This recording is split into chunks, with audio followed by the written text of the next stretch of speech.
I'm Mallory, and this is Mackenzie, and you're watching Disney Channel. Perfect. Hey, WTF listeners, and welcome to a special edition Thanksgiving episode. Since the holidays are all about family, Tricia and I thought we would invite some of our family to join us for a conversation all about family and ministry. Hope everyone enjoys it as much as we had fun making it. So get a cup of coffee, relax, and settle in for the next few minutes. Here we go.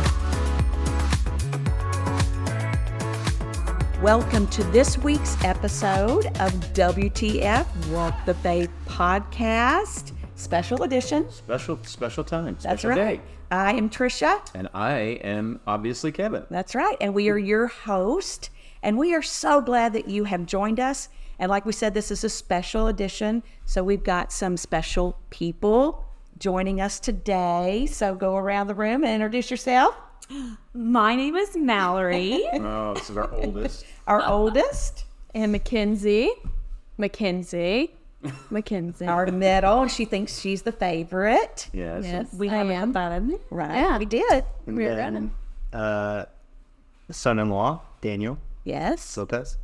We are missing Matthew. We're very sad about that. He's not with us today, but he will be with us in future podcasts. I feel quite sure. He'd probably sit there and just smile and then laugh. Right, a and lot. not say anything. Say Yeah. Right. He'll be like, And that is normal thing, right? Right. Yeah. We decided we wanted our family to join us, and they will be joining us in probably several podcasts throughout this journey. But today we're talking about growing up in a minister's home and the pros and the cons, the takeaways, and the things that they have learned, some things maybe that you've implemented in your life, some things that you have not implemented, or just having a conversation today. Yeah, we all the amazing things you've learned from us, right? Exactly. All the amazing adventures we've been through. Some good, some tough. And some we talked about today, just even as we're kind of going through the day, and some things you didn't know. And part of what our podcast is about is kind of sharing those things that we've been through as an encouragement, not just to tell our story, but as an encouragement to other people. Right. And so that's why you guys are here. I'm so glad our second son, Daniel, is with us as well. So Because he also grew up in that's a right, minister's he home. did. Not in our home, but he did grow up in a Yeah. He grew up in a home. I grew up in That's right. form of home. In a, Just kidding. Some sort of home. in a very Yeah. great home. Great home. So, how do we want to start this? I mean, we decided that this would be a relaxed, impromptu, informal podcast. So there was not a lot of Having a discussion. It's nothing- discussion. Anything that you can share with our audience, just be interesting, and your point of view of what it was to live in a minister's home. Yeah. So we're starting with pros. Yes. So a pro, I would say, is we're good at reading people and Uh-huh. have good discernment. How did that happen? Well, I think just being, we've seen a lot. yeah. Been around a lot. Yes, you So have. that's what I would say is one pro. Well, not just with people, but just things in general. Reading service. situations. Yeah, Being able to read fully situations and, we kind of fully see the full picture of a lot of situations and a lot of relationships. Exactly. I would say. I think mine would probably be, we from a very young age, whether we wanted to or not, we were thrown into serving. Yes, you were. Mallory, church. you didn't need to be thrown in. You were right up front, ready to go. Oh, you were ready. You were ready to be thrown in. In fact, I think you threw yourself in. Okay, well. But you loved it, and you did also, both of you. Yeah, but just like whether it was, majority of it was, through being on the worship team, singing, all this stuff, regardless of if you gave us a week notice or, the night before notice. Or the morning of. Or the morning of. Like, you need to be in kids' class Like, today. especially, I remember when you guys first started the church, when we were at Knights of Which one? Columbus. We talking- Knights oh. of Columbus. Okay, yes. And yes. I was the only one running the computer. And Yes. I was how old? Oh, Oh my That was 12 years ago. I was like yeah. 12, 13. 12, yes. Running the computer screens for work. Start them out. Worship. Daniel, your family did that, right? Well, we didn't have screens. We had He's older than McKinsey. we had the They had projectors, and if you remember, there were the clear the they were clear sheets with words on them. Yeah. And someone would sit there switching pages, the transfer. Y'all remember that though? And they're switching, and I'm like, man, this is as like techie as it gets. But your family, I mean, even your family, you guys did stuff like drums and guitar and singing and all that stuff too. Yeah, I mean, my dad, I guess, was obsessed with making sure we had a part to play in the ministry he was building, and didn't give us an excuse. So like, And that's what we wanted for our kids. Well, yeah, and I mean, I know how you're saying it, you know, you use it as he was passionate about not having an excuse, but I think just from my perspective, it really wasn't about having an excuse not to be a part, but it was about, I really wanted them to learn, our kids to learn, you know, the perspective of what it really means to be in ministry. Mm-hmm. Yeah. And to somehow build a passion in your hearts to be serving. And kind of be vested into what we were doing. Yeah. From a small age, understanding this is about our family. It's not just about Daddy and I. It was about our family doing this. So Well, and doing it to like serving together. right. I'm sure Part that's of what that, like that was instilled into us. Yeah. I'm sure my dad saw that too. You know, he could probably relate to you guys from that perspective, because it was like, I mean, who else was going to help if the family wasn't involved? You know. Sure. And so, yeah, that's a good point. Yeah. So those are some good pros that you guys can take away. What's your favorite memory? You guys have that favorite memory? Oh gosh. Or funny memory? Other than Mallory, when you were singing and you kind of sang the wrong line. Yeah. Sometimes I just get too into singing and, you know, get in my own world. And sometimes I say faith can go to hell on accident. Faith can go to hell. And it was supposed to be Fear can go to hell. Fear can go to hell. faith. Yeah. Yeah. I feel like there's a lot of funny memories of that though. Gosh. Well, and especially because, I mean, since you had us to just kind of like if somebody like last minute like couldn't serve on the worship team that morning, and you would just be like, all right, well, you're in. And so there'd be some times where it'd be like, okay, well, what songs are we singing? And you're like, well, there's a new one, but we'll learn it. So then there'd be sometimes where I'd be like, Right. Yeah. Just learn it as you go. you know, just kind of. Right. That could be a pro, because now we're really good at that. Oh, learning I songs. can learn songs like I nothing. will say that. Yeah. We are, and Daniel probably too, He's get the up same there, way. play on the fly. Yeah. You know, it was definitely a trial by fire. The first time I was drumming, my dad decided to throw me on the drum set during service. And so I was crying on my way to the drum set. And my dad said, come on, together now. I'm like, guys, this is not together. And just like not knowing how to play drums at all. I was crying. today. I was crying. And, you know, you got a butt whooping at the end of service, but it was like, okay, because it was just a part of it. And so, What kind of stuff? I mean, I know for me even, there's some stuff that because where you were in ministry and things that happened, sometimes you did stuff that you didn't, it really wasn't your deal, right? For instance, I remember, I mean, I love to play the drums, but I played drums a lot when we first started. I played the bass at one point.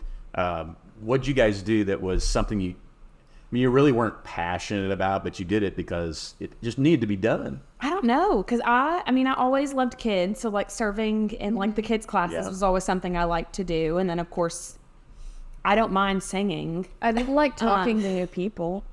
You didn't like to greet? She would did. Not the Oh social no, butterfly. I'm sure Mackenzie was probably like, really. wallflower. I love doing the computer though. Yeah. So I Y'all never actually made me do that. I never. I know never because do I that. was the only one who would do it. You did the kids and I did the computer. Because you were older. We knew our roles. You did the kids in the bar room. It's fine. That's true. That's true. We had That kids is true. in the bar room at Knights of Talk Columbus. about Knights Yeah. of Columbus. Yeah. We had no other place to put them, so we put them in the bar. In the bar. That's fine. There was Daniel, no what about- actual, you know. Daniel, what But that about would you? be- Did you have anything that you did not enjoy doing or that you felt like you just kind of were Yeah, the forced? drums. The drums? Yeah. I didn't want to play drums. I know. Now he's the best. At first or like at all? No, I hated drums till I was actually like 16, 17. I hated the drums. I didn't want to play. I played because I had to. See, we learned stuff today too. Wow. You know, yeah. Not really. I mean, I actually wanted to play lead guitar instead, and so that was Like what electric or acoustic? electric. Oh, okay. And so that's what I wanted to do more like passionately. I was more passionate about that until I turned 18. Yeah. And that's kind of around the time that I just was like, I'm doing this. I might as well like really see what it's like if I tried. Wow. And so from like 18, I already had a foundation to just kind of build on. And so it was easier to just, the moment I started taking it seriously. Yeah. That's great. So, No. All right, let's move into some Cons. cons of growing up in a minister's home. Anything that stands out to you all? I actually, It's okay. You can be brutally honest. I'm gonna be real. I'm gonna be real about this. I think that because growing up, y'all always, whether it was you were actually like lead pastor or assistant or, you know, just y'all were very involved.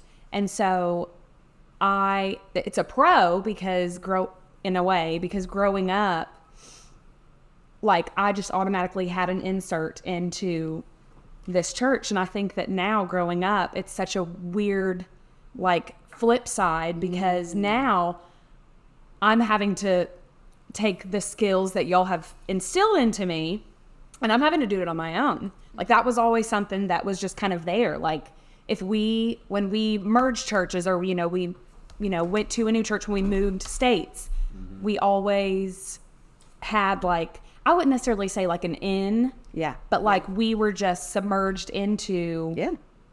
this church family. And now we kind of have to Figure it out. figure it out on our own and like How make to get connections on involved. our own Because we and don't get know, involved. we don't automatically know the people at the church. Yeah. So I think that was something like it was a pro back then because it was so nice that like even though if we were new and like nobody really knew us, like they knew y'all. So like I'm Kevin and Trisha's daughter, and so then they were like, You already okay. had an in. Yes. And now I'm having to. Yes. So Figure it it was a out. pro then. Make our own now it's kind of like a gosh, yeah. Like I was kind of Yeah. That's spoiled such a little bit when it came to church. I mean, you went from being a big deal to not so much of a big deal. Right, I don't mean to say it that way, but yeah, kind of, because like y'all always played a huge part. Sure, sure. Yeah. I would say as a child, like as a kid, like because you guys were pastors or we were serving in a church, like Rosalie, yeah, we would always have to like miss out on things as kids. Like we couldn't really do we did sports, but like I played softball and I, would want to do it more, but I couldn't do travel team, because, Sundays were like We did not miss. non-negotiables because we had it's weird. Now people don't do it, but like they have multiple services. It's not just Sunday. When we grew up, we had like 3 services a week, Oh, yeah. like, and Wednesday, practices. Sunday morning, Sunday night. And so it was like we couldn't, like even some vacations, we didn't really go on a lot of vacations, maybe one a year. Oh, yeah. And growing up, like you would see, I would see friends going on multiple vacations, But at like again, I think it just goes back to like what Mallory was talking about. Is like that's also a good thing. Yeah. It's because we did learn a lot through that, and now that we're older, and we have our own families, and we're living our own life. Like now we fully understand like the importance sacrifice. the importance of the Yeah. sacrifice. Yes, Exactly. exactly. That's what I would say, just as a kid. But Right. Yeah, I think on my end it was more so we did church so much. I'm so familiar with all things churchy, and even as I've gotten older, I think you guys see it too. I have a passion for ministry. Yeah. Because I grew up in it so much. Then the con though is that I just was so disconnected from the reality of what the world was like. I didn't know how to connect with people outside the church. Yes. That was weird to me. It was weird. Like I almost had a feeling that people that were not in church were like almost like gross in a way. Like it was just like, because we talk about sin, and we talk about like the that they're walking towards death, and so I'm like, man, these are dying people, and so like, how do I relate to someone who's dying? You know what I mean? And so like, I didn't know how to have normal conversations. I didn't grow up watching certain trends like I do now. I'm aware of trends. Right. We didn't do Halloween, and we didn't go to school dances. Like that was like a no. We didn't go to sports games because we were doing church that night. Most of the time those were Friday nights. We had church on Friday nights. Like I didn't connect with sports kids because I never did sports. You know what I mean? It's just like there were so many things I missed out on. And the con of that was like, I just didn't know how to build relationship with the world I was trying to reach. Yeah. To reach. So I would say that's a big con for me. And as I've gotten older, I've realized that I've been positioned lately to really connect with the world more at a big scale. And so like, it's just giving me context that I didn't have before. Right. So yeah. You know what? I just had a question or a thought come to me as we were sitting here talking about that. I know a lot of ministers' homes can be unhealthy environments. And I think maybe something Daniel said spurred that in my mind. We always really tried to make sure that family was first. Yeah. Family was first. And we believe that. It's God, family, church, everything else. And we tried to exemplify that in our home, that it was God and then family. And so we always tried to have, don't you feel like that we always tried to have a healthy environment as far as that? Well, absolutely. Yeah. I mean, everybody's looking for the balance, right? Yeah. They want the balance. The unfortunate thing is, I think, and we're certainly weren't perfect in this, but we were very, very intentional about making that to be the priority, I should say. So the priority list, as you guys have mentioned. So it's just, I'm lost. It's okay. Stop me anyway. Oh, I was gonna piggyback off of. Hold on. Let me finish up. Thought. Well, I'm not really finishing the thought. I'm stuck right now. It's just like it turned off on me. I don't know. Did you guys feel like that we had that kind of environment in our home? Oh, absolutely. I think you prioritized family because we always had dinner together. That was a really big And that's what I was going to say. Even if it was cereal. Even if it was, and that's what, it's crazy because like after, Rosalie's only 2, she's not going to remember when she first started eating, you know what I mean? Right. But like from the moment she was born, we always had dinner together. And it's crazy now. Like I see people like on social media and stuff, they don't eat dinner together maybe once a week. Right. And I'm like, that is crazy to me because you guys, we always had dinner unless it was like, something going on that random night or whatever. Yeah. But we always sat down together as a family. And like, that's just something that I did naturally. Like I didn't even have to think about it. Yeah. But like we do. Because you're going to create that culture in your house. Exactly. And so like, that's just something that I like prioritize is like making sure we always eat dinner together. Right. Yeah. So That's awesome. One of the things that we did too, and I've even recently, I've done this for other people before, but even recently, just encouraging young parents in praying with their kids on a daily basis. yeah. And one of the things that we did way back when we were living in Tennessee, in Kingsport, Tennessee, and Mallory finally got to the age where she's old enough for us to really teach her to pray. And so every night we started this, and it took a while. And did we built on it? Oh, yeah. Every so often. And, like the first night, I remember we just did one thing. Yeah. We said one thing. I had you say it because you were so young. But then as years went on and Mackenzie and Matthew came along, we started adding things on. And so now our kids, and I've used it as an example, and I had Matthew do this a couple weeks ago. This is so funny, guys. I had Matthew share with somebody just a couple weeks ago because I was encouraging this person to teach their kids to pray at night and pray with them. Yeah. And so I said, Matthew, tell them, what do we do? And so you guys, I'm having you do it. Teach us to pray, teach us to fast, teach us to read your word and to know your ways. Help us to please you in all we say and do. Keep your angels around us to protect us.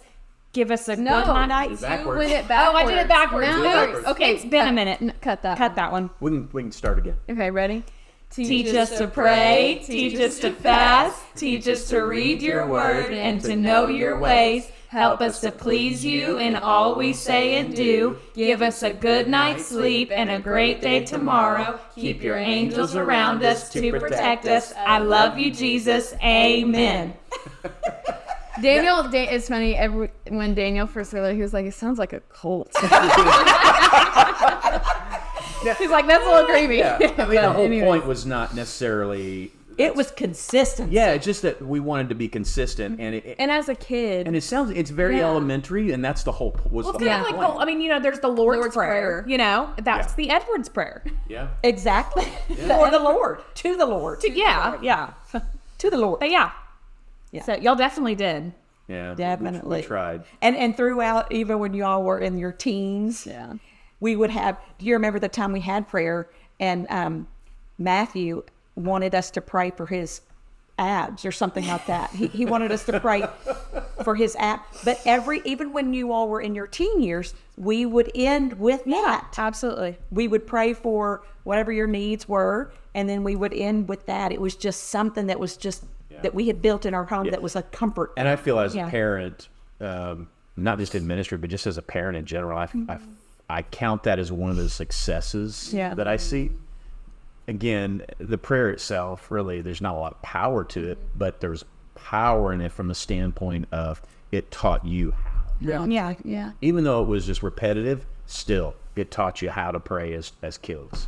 And I'm telling you, from our perspective, this is an episode where we're having you all join us, and we will have more family episodes, but it is so rewarding to see the beginning of our kids creating a culture in their kids by Daniel and Mackenzie having prayer in your home, having the word in your home. Yeah, because like now, I know Rosalie doesn't understand prayer, but every time we pray, like she'll say amen now. Like she says it by herself without us having to say amen. Right. We'll say amen, and she'll just say it. And Daniel, I've seen you play the guitar and sing and in the home.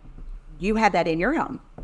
Worship was so important. I mean, it also, I think, a testament just to like ministers' children. It's like it's your responsibility to teach them what it means to live a godly life. Yes. And that's not always easy. I think a lot of parents need help more than they realize to figure that out, because it's like sometimes it seems like a minister's family is like perfect.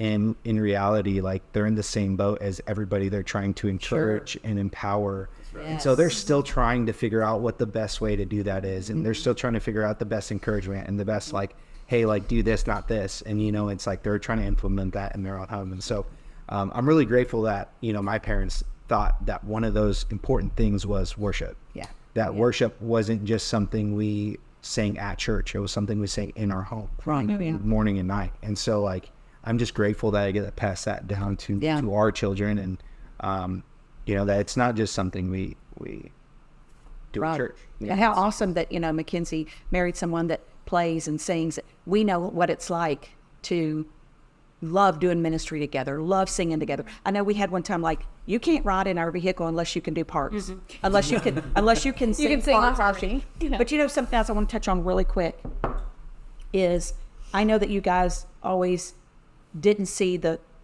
fun and the good. You also saw the ugly. You saw where there was hurt, where there was pain. And I'm so thankful that due to that, you guys did not turn away from what could have been, because there have been pastors' kids that have. Yeah. Because they saw people hurt.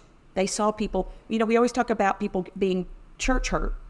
But the pastors sometimes are even some of the most abused involved in church hurt. Yeah. And we haven't turned back. But how did you guys saw some things? How did you How do you react to that? How do you respond to sometimes what you saw? Well, what like seeing you guys, even though, we didn't know any details. Right. Right. We didn't know, but we can see that obviously you guys are going through something, but I think what helped that is seeing you guys stick together. Yeah.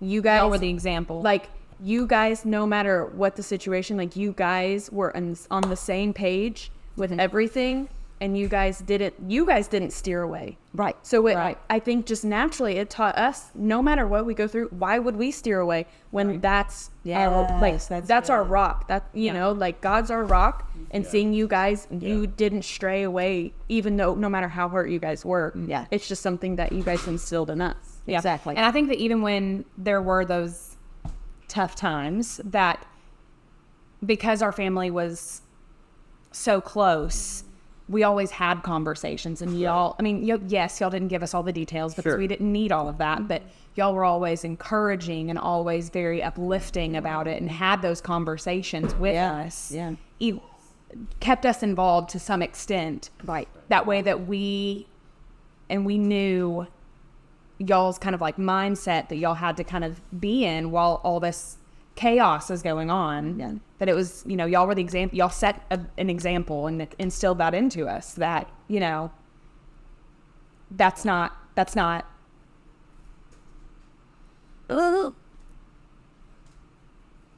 Just think a second. It's okay. that's not God. That's not the church. Those are, it's kind of like that saying, like, hurt people type thing. Yes. So you don't leave just because, you don't turn away from the church, turn away from God just because of these sometimes crazy things that happened. And y'all just always had such a strong stand through some of the crazy storms. Right. Yeah. Well, I'll tell you what, where for me, where it came from, my own father, in a situation that he dealt with. I was a teenager, or I was after I'd graduated high school already, but he got basically fired from his job because he worked at a school and got fired from a job because of some school board members, and they did him wrong. I mean, did him wrong, really wrong. But he told me, he never, because I watched it, he never retaliated. He never did anything negative, tried not to speak negative at all about them. But he told me this one thing that stuck with me, and that is, it was kind of like the God saying, vengeance is mine, says the Lord, that kind of thing. But it was just, it's not for him to take it, because he said, unfortunately, those people will get what's coming to them at some point in their life. And it proved to be true because of some things that happened in those people's lives and what happened to them, which is a terrible thing. But and people want to talk about karma, if you will, but I don't really believe in that. I believe that You God reap has what you sow. That's right. You're going to reap what you're sowing is what you're going to reap. Yeah. Yeah. Yeah.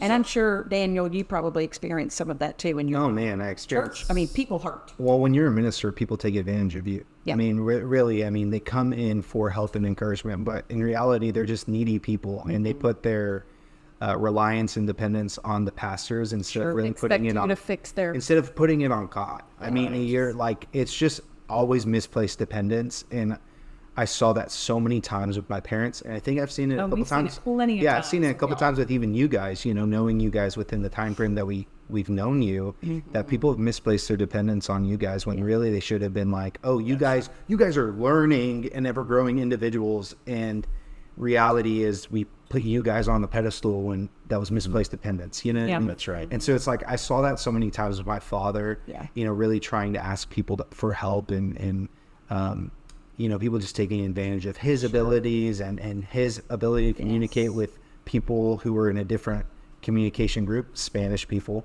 And people saw him as an opportunity when really he was looking for opportunity to just serve the church. Right. And so it was just like always seeing my dad taken for granted, or some people were trying to get to my dad to get to us because we could play. It's Right. like we got better at music, and so my dad was the doorway for us. My dad was like always a yes guy.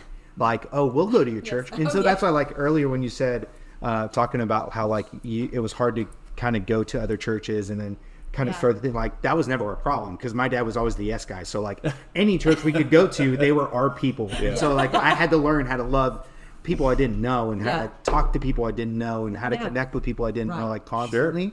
And so that was a blessing. Yeah. But then also seeing that my dad thought those would be flourishing relationships and then they weren't. Right. They were just like one-time events. And then we did them for free out of the love of our heart to be a blessing. Mm-hmm. And then that would really like cost us, right? Because as I've gotten older, to travel it costs money. Yeah. You know, my dad was running all over LA, all over California, just to make sure we were investing in people. Mm-hmm. And we would even do like love offering. And like my dad said, love offerings typically brought a lot of love and not a lot of offering.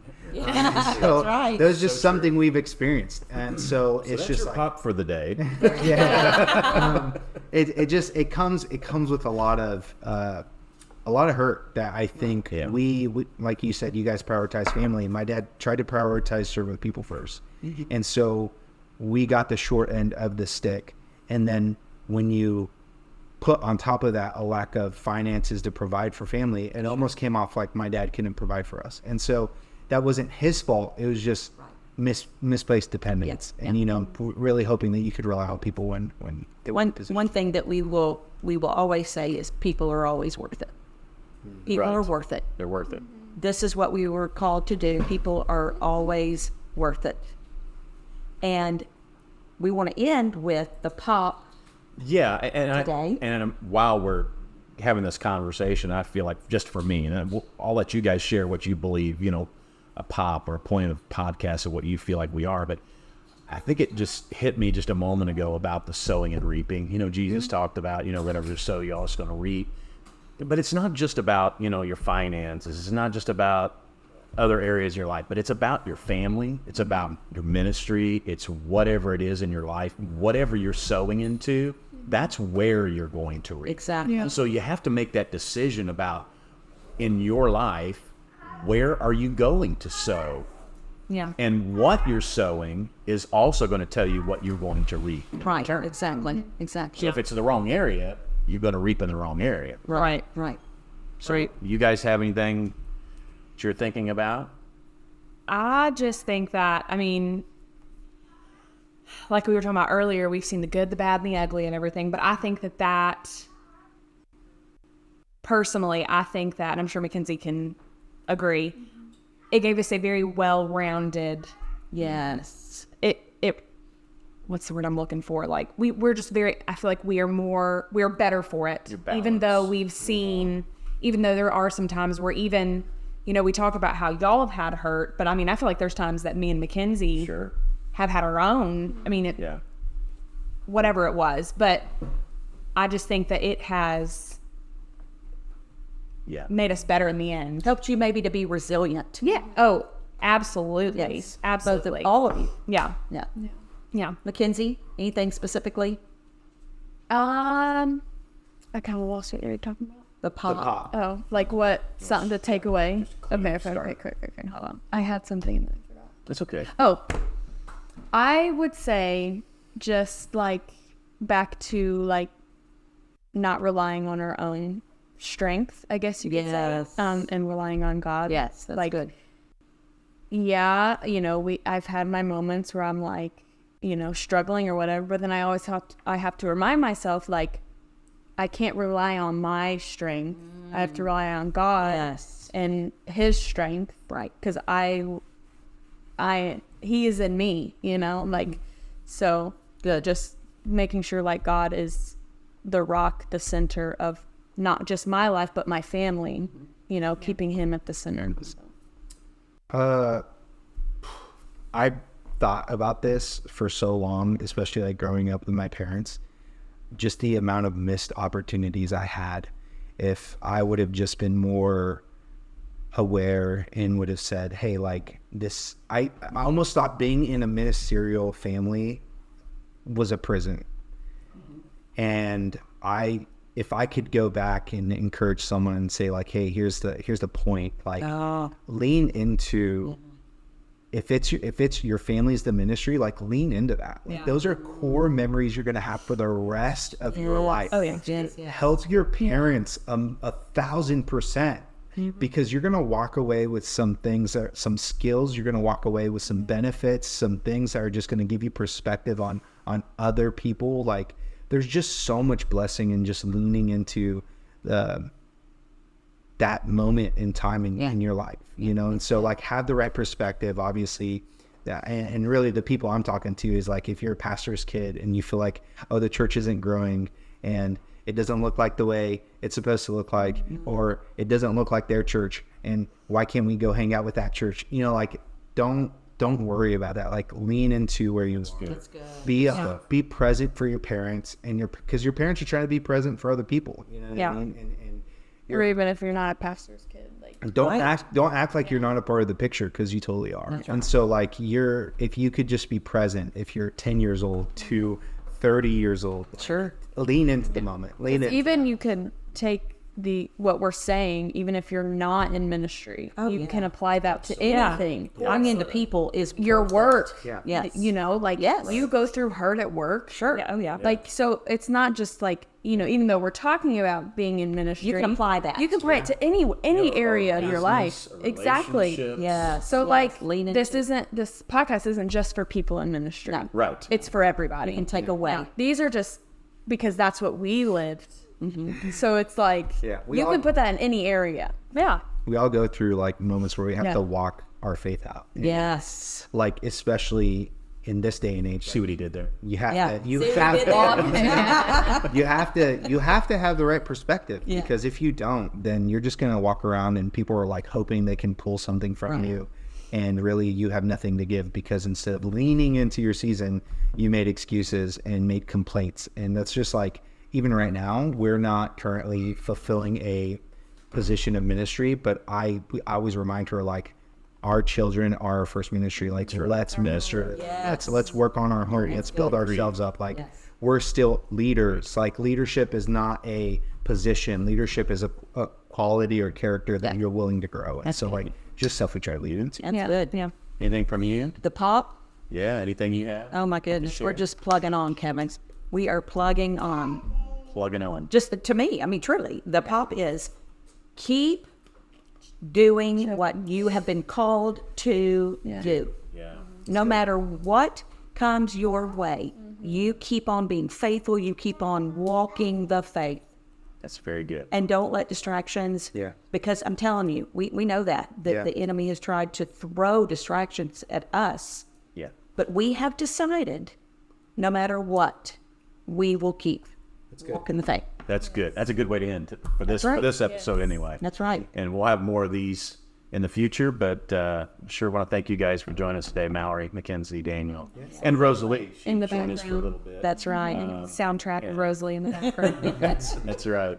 So thank you guys for joining us today. And if you hear something you like or encouraged share. by, Comment, subscribe, do the thing. Right. All the things. all of it. You're on Spotify. You're on. We're on platform. just about every platform. Well, there you go. Right. So- Yeah. You heard Get it- this you out. heard it here first. Get this out. Get this out. I'm sure y'all will get a lot of views because I'm on. You will. We will. Me, because we will. I'm famous. Right. Exactly. Congratulations. You guys. Yes. Guys, we are so pumped that you joined us today for the WTF Walk the Faith podcast.